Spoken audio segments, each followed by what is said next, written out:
Let's go back to President Trump and the announcement that he made that the U.S. will resume nuclear testing for the first time since the 1990s, folks. He said it will begin immediately. The president said it's to keep up with countries like China and Russia.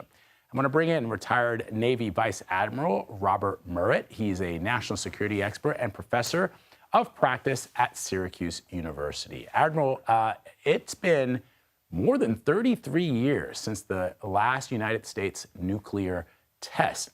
I recall, I was a young man back then, that there were a lot of protests leading up to the end of the testing of nuclear weapons in this country. What was your reaction to this announcement? Yeah, it's a discussion that's been taking place for a while now, Vlad, and I think a lot of where we remain to be seen are the details and how you actually define what constitutes a nuclear test. As you're saying, it was in the Herbert Walker Bush administration the last time that we did one of these. There's no question there'd be some value to having some testing of our weapons, especially some of the newer developments we've had them recently. But it's how you do that and how extensive the testing is something that's open to question.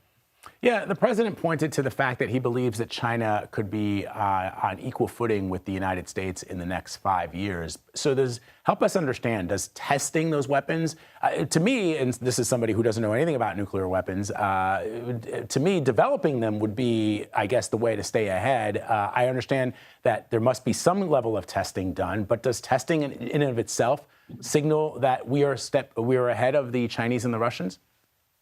But not necessarily. You can certainly have more assurance with any weapon system, to include nuclear weapons.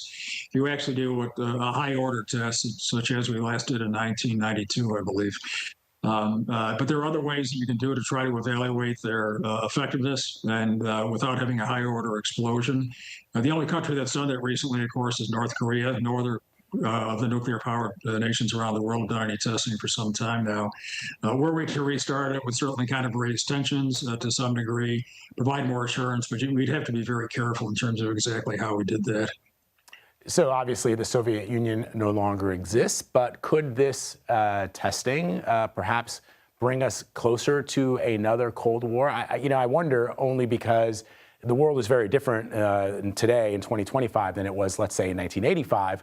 But I wonder what kind of a signal this sends, not just to the Chinese, but now to the Russians. Yeah, it's a great question, Vlad. Russia and Putin specifically, just in the last several weeks, have kind of dealt with nuclear matters separate from a lot of the other tensions we've got with them. As you may know, they just proposed and agreed to almost unilaterally extend the limits that we've got for the New START treaty, which are going to expire early next year for an additional year. And President Trump has said he thinks that's a good idea, too, which is probably very positive.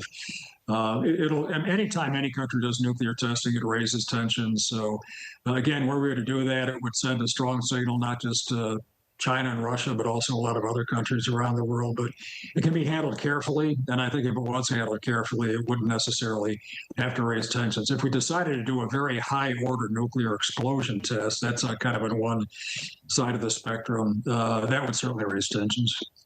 Yeah, really interesting. Vice Admiral Murrett, thank you so much for joining us, sir. We appreciate it. Thank you.